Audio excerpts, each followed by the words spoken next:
Winners of 3 straight, the Commanders have found themselves in the middle of the NFC playoff race. We break down their success as of late and where they can take their game next.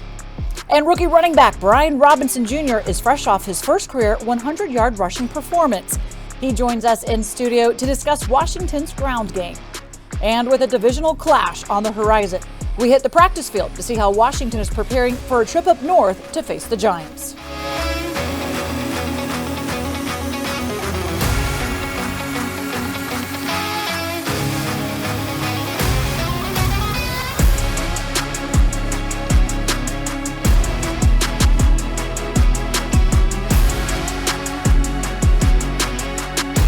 Welcome on into Command Center. Julie Donaldson, London Fletcher, Santana Moss. Okay, guys, do you look at the standings? Because it looks pretty good for Washington right now. It does look really good. You know, right now, currently in 7th place in the NFC in terms of the playoff picture. But the work is not finished yet. There's still more games to be played, and we're not in the playoff. The season doesn't end today. We are talking playoffs already. But Santana, do guys in the locker room talk about it? You know, I'm one of those old school dudes, man. I don't drink the Kool-Aid. You know, I'm not caught up in the hype and what's going on around me. I'm staying focused as much as I can. I'm not saying that the guys are not talking about it or mumbling about it, but you have to just stay true to what you know. Each week you have a chance to go out there, whether you're going to lose or win. And hopefully these guys right now to continue to go on the pace that they've been going on. They certainly have to be aware because everybody's going to be talking about it and asking them because the way that they have gone, winning 6 of their last 7, they are sitting pretty for the postseason. So let's get straight into this one. Since week 6, the Commanders, they've gone 6-1, the best record in the NFL during that stretch. A big reason for the turnaround has been the play on defense. Over the last 6 weeks, Washington holding opponents to just over 15 points a game while recording 13 takeaways. It is the first time Washington has had 2 separate 3-game winning streaks in the same season since 2005. Okay, so let me ask you gentlemen this, because they started the season 1-4, and the narrative was, okay, all is lost. And here they are now. London, what would you say is the biggest reason for the turnaround? Well, you just mentioned that when you talk about the defense and particularly the takeaways, that's been the biggest difference when you look at our game against the Bears. We were able to get some takeaways in that ball game, this past ball game. You know, against the Falcons, the takeaway that we got in the end zone, the Eagles and all the takeaways we've gotten. That's really has been the biggest difference. Getting 13 takeaways, I feel like has been the biggest difference on why we've won 6 out of the last 7 games. Especially because early on the season we were saying, all right, 0 takeaways, 0-0. Like the games were adding up where they were not being able to do that on defense as well. And then the offense turning it over causes a problem as well. Tana, your biggest reason? It was a big swing. If you think about it, those first 5 games, we was 1-4. And we had 1 takeaway. Yes. And then the next games, we +7, and you see the wins. You know, they're just adding on. The biggest, it's evident, you know, a stiff defense. And offensively, we found the way to just have a rhythm about our offense and continue to move the chains. Now, you would like to see them, you know, do better on 3rd down, but they find a way to grind that clock out with that run game. And, you know, Taylor, it's been Taylor. He hits some shots when he needs to the most. And we can talk about some of the times when he turned the ball over or some of the things he do that you would like to see him do better. But when it's time to make a play, Taylor finds a way to make a play. To that point, though, one of the things that head coach Ron Rivera even pointed out in his press conference on Monday with the media, and we've talked about as well, and we're talking about in the booth, London, is that field goals are not going to get it for you. When you get to the red zone, you have to convert. They need to put up more points. I feel like every single game that we're in comes down to basically 1 score. It gets really close, too close for comfort. If it wasn't for the takeaways on defense, probably wouldn't be sitting in this situation. So what do they offensively need to do? Well, I think, you know, last week against the Falcons, they scored twice in the red zone, getting that touchdown to Bates and also the one to Brian Robinson. Just continue to run the football efficiently. We would love to have that type of game plan that we had against Philadelphia, but you also still going to need to get some shot plays. And there's a fine line between forcing it in there and knowing when to pull the trigger and maybe take the check down. But I would like to see maybe a couple more explosives in the passing game Sunday. Definitely want to see a little more explosive plays. I think last week was not the perfect timing for that, so I was pretty appreciative of our game plan last week. You know what I mean? The weather was bad. This week going forward, hopefully we get some better weather, and now we can go out there and take those shots and use some of the guys. I think one of the things that you've been seeing heavy with when it comes to Taylor game is he's finding Terry. We need to get those other guys involved, because when you have a guy like Jahan that's gonna beat his man 9 times out of 10, you want to get young man the ball too as well. So hopefully we can try to, implement all those guys, all those weapons that we have, and we can see a more improved, offense. Yeah, to start the season, they really wanted to stretch the field and take advantage of Carson Wentz's arm. Taylor's worked on that. He shows that he can throw the ball a little bit further than last year, but it's been the ground game that's really kind of defined this offense. Here's a deeper look at the Commanders' rushing leaders this season. Washington finished with a season-high 176 rushing yards last Sunday against the Falcons. It was the 7th time in their last 9 games the Commanders have had 100 or more rushing yards. And what Scott Turner is doing with the running backs is really opening up the offense in more than just the ground game. Logan Paulsen and Fred Smooooot are standing by to help further explain. It's time to go inside the film room, presented by Amino. It pays to be healthy. Fred, we've been talking a lot about this duo concept and how it has kind of become the backbone for their offense, and hopefully we can show that to you right here. Some cool stuff Scott's doing to put this group in the best position to be successful, and it all starts with this duo play. Just as a reminder, Fred. You saying duo? Yes. Tell them what you mean by duo. That's what I'm saying, duo. So duo is a way to get double teams on the inside. You get a double team here, man block the backside, and you say, oh, we're short players, right? Yeah. No, but the way they run duo is they're going to bring this guy back, pow, have a nice crease here. You see this crease here, Fred, for the running back to make a play here. Yep. So that's what duo is. It's an opportunity for the inside guys, these big guards, the Norwells, the Trey Turners, to be physical and get downhill. Movement, right? Yes. Our big tight end, John Bates, watch him ricochet this guy off the spot, create a little bit of seam, bounce back to the linebacker. Yes. And we see this crease here, right? Boom. Excellent job. There's nobody there for him. The motion does a good job of holding this overhang player. That's duo, right? Double teams. Yes. Duo, double teams. That's what I want you thinking about, right? Yep. But obviously, you can't run duo 60 times in a game. You can't do it. You can't do it, right? So how do you use duo to put yourself in a better situation? This is the same motion, this kind of looping motion that kind of sets up the duo prior to this, right? They bring the tight end back, and I want to draw something to everyone's attention here. Watch these linebackers say, I was about to say, I have to go do my job, and I have to do it now. Because because I can't let the duo get second level. Yeah, right. If I let the duo get second level, that allows Bates to come off of his initial block and block me. So now, because they ran it, they got their antennas up, come downhill, and now I can throw behind it. And keep in mind, Fred, this is the first play of the game. Right? Yeah. So this is something they've earned. Yeah. Everyone knows they want to run duo. They're good at it. At the game. Right. So look at this. Everyone steps up, and I'm not a good quarterback, Fred. I don't know if you know this, right? But look at the space that's created by the linebacker stepping up, having to acknowledge this run. I could make that throw, right? You could probably make that. I could probably make that throw. You for sure could make that throw. But I also want to point out, Fred, look at the protection. These guys are not stressed out. None. It's not drop back passing. Defensive linemen are sticking to blocks. And that's bad ball. And that's bad ball. And you're talking about a window, right? Let's go back. Yeah. You're talking about the run game creating a wave, making everything here. Yeah. I'm not going to attack you vertically. Look where the safety's Yes. at. I'm going to attack you horizontally. Yes. I'm going to attack this field this way, and I think that changes everything on this play. And I'm looking for more variations off of this play. Yeah. Absolutely. And so not only is it in the pass game, right? You get this great protection, you get this great round concept, you get easy throws for the quarterback, low stress throws for the quarterback. But you're also, Fred, getting variations in the run game, right? So this is it from the end zone. Let's just take a quick look at the pro, right? Guys in one-on-one matchups, right? This is one of the best defensive tackles in the NFL. He is. Right? And look at how you're able to double team him and negate what he does well. Look at this pocket, Fred. And that's all off the run front. It's all off the run front. You mentioned Heineke, how he needs a nice clean pocket. Yes. That's a pretty clean pocket. That's no cleaner than that. It won't be no better than this in the NFL, I promise you. But it allows him to have vision. This guy, he know I can throw it over his head. The linebacker's pushing out late. I'm throwing to the sideline. Right. I'm not throwing to where you're going, and that's the fun of this play. So I have to get offensive coordinator a lot of props. And it's cool how they're matching stuff together, Yeah. right? And so this is the other thing, Fred. Does this look like the same formation it was before? Could they run duo out of this? They can run duo out of this. Right? Most definitely. They can, right? Absolutely. And it looks like duo, right? The back's going to run inside. Oh, my gosh. I'd say, that looks pretty much like duo. What if I told you, Fred, it's not duo? Yeah, tell me. What if I told you it's not duo? This is actually an inside zone over here to the right. So duo hits like this.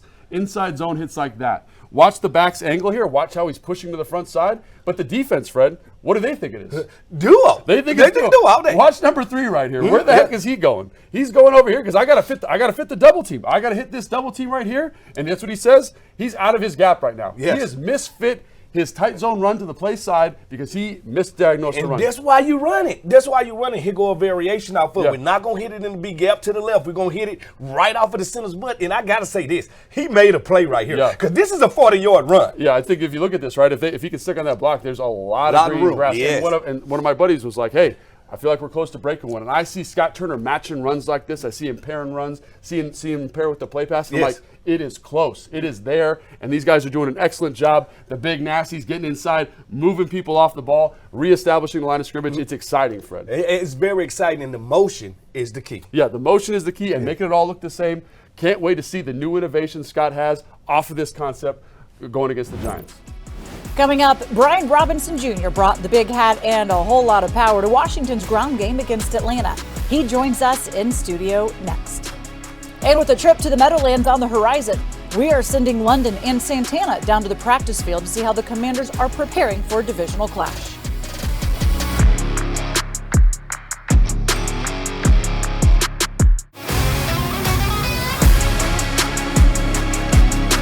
Last week, Brian Robinson Jr. powered Washington's running game while recording his first career 100-yard rushing game.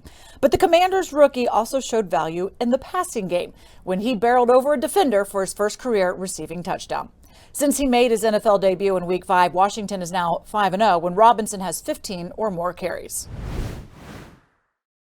Brian, your first 100-yard game, you get the game ball. What was that moment like to share with your teammates afterwards?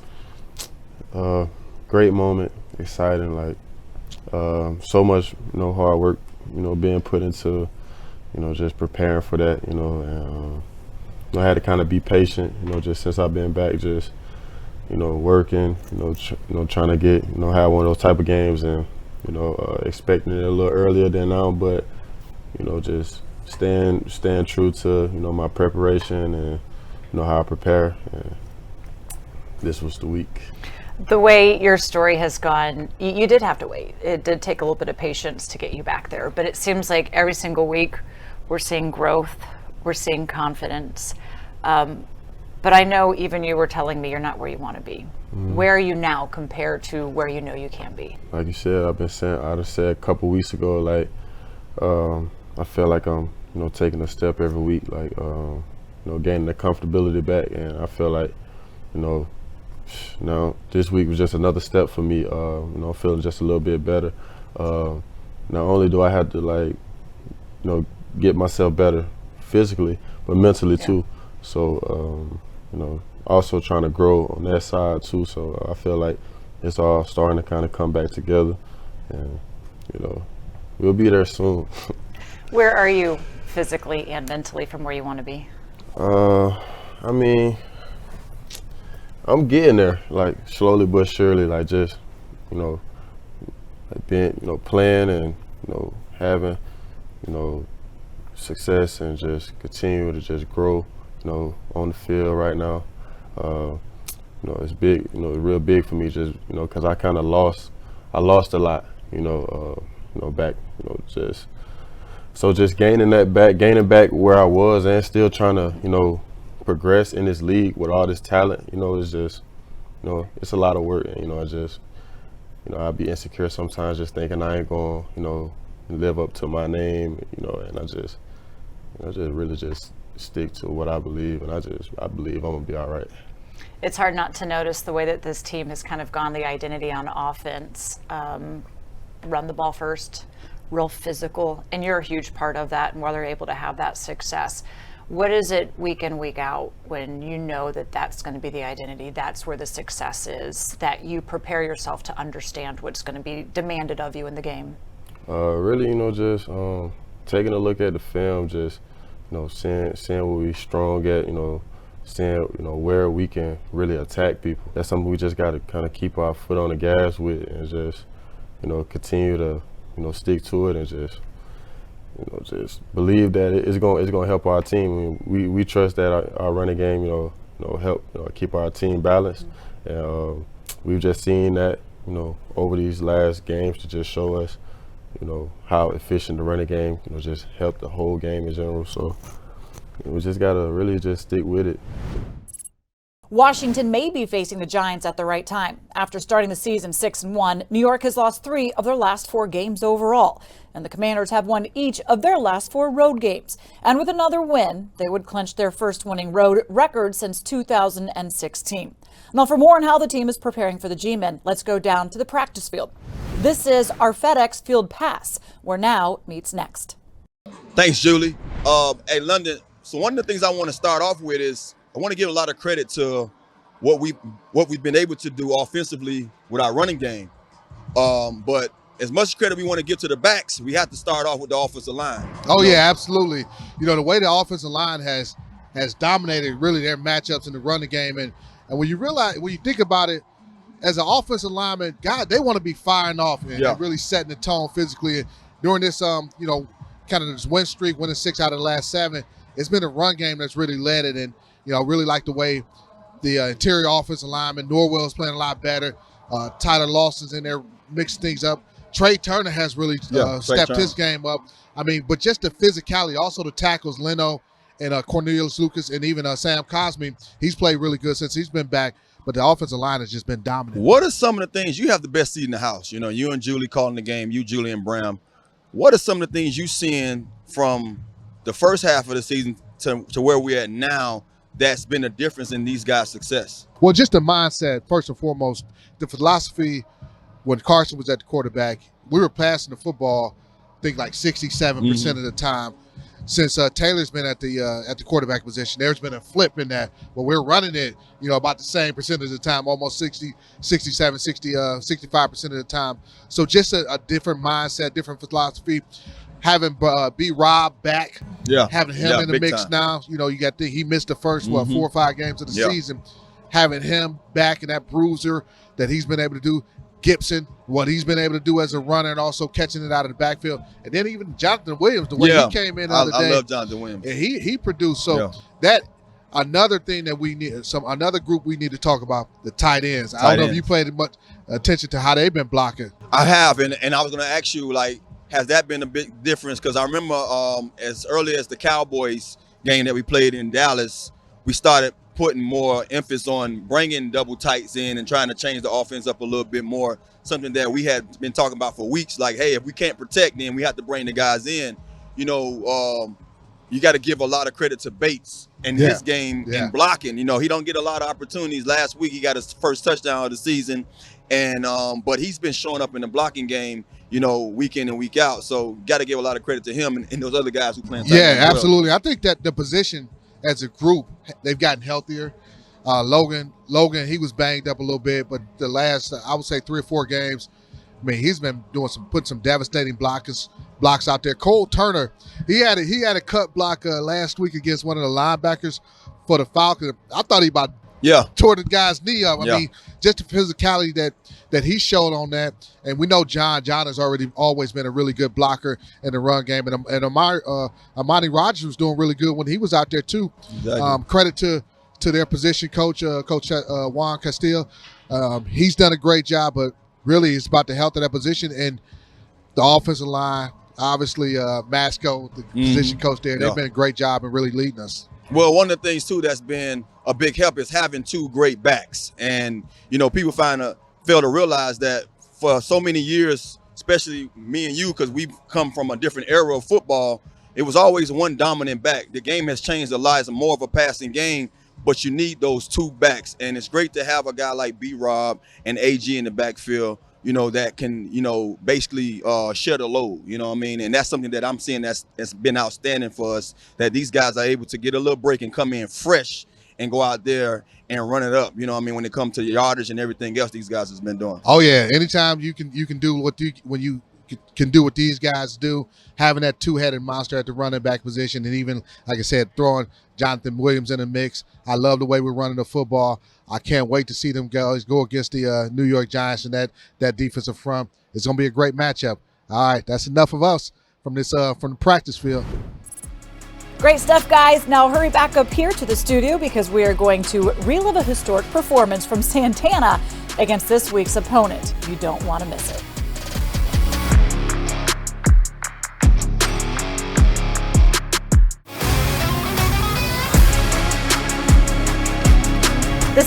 This season, we are celebrating 90 with Dominion National. We take it back to Christmas Eve 2005. Giants visiting Washington. Santana Moss, or should I say Santana Claus, must have had a bone to pick against New York because he went off 160 yards, 3 touchdowns. Wild game that saw Mark Brunell, Patrick Ramsey, and even Clinton Portis throw for TDs. Washington winning 35-20. Santana, 3 career games, 3 touchdown receptions. 2 of them have been against the Giants. What, you got something with the G-men? I don't know, man. Something about New York, you know what I mean? Yeah. I mean, I was up there at one point in time, and being a Jet and having to share that stadium with the Giants, it just made me want to rise to the occasion. And then getting over here and seeing these guys twice a year. I remember that first 05 season, that first game wasn't so good, so I had to get off the second one. And then London, all right, 168 career tackles, 1 sack, 3 interceptions, 3 forced fumbles against New York. So not too shabby yourself. I like playing against New York, especially in the Big Apple. You want to put a show on. So, Santana, I know we call you the Cowboy Killer. They might have to call you the Giant Slayer as your second nickname, going against those Giants and putting up those type of numbers. I've seen the pay dirt a lot playing against those guys, so who knows, They have to give me the nickname, though. Well, for the next 2 weeks, Washington will be taking on next 2 games because they've got the bye week in between New York and New York. Look, it's a chance to gain some ground in the division. How do you keep the momentum going and have some games like the guys currently on the roster like you guys have done against New York, London? Well, I think you continue to do what we've been doing, being efficient in the offense in terms of running the football, playing stout, dominant defense, and taking the football away. You continue to do those things, I think we continue to win these next 2 ball games against the Giants. I mean, what more could I say? Control the clock. I think one of the things that we found is we have an identity now. We've been saying for years this team needs one, and our offense finally have one. And London has taken what I've been saying, and that y'all been getting on me for weeks about. Winning the turnover battle is key every time, We shall see. Daniel Jones does pretty well against Washington, but they are leaning on the run, and, we stop the run. It is New York time. Thanks for joining us on Command Center.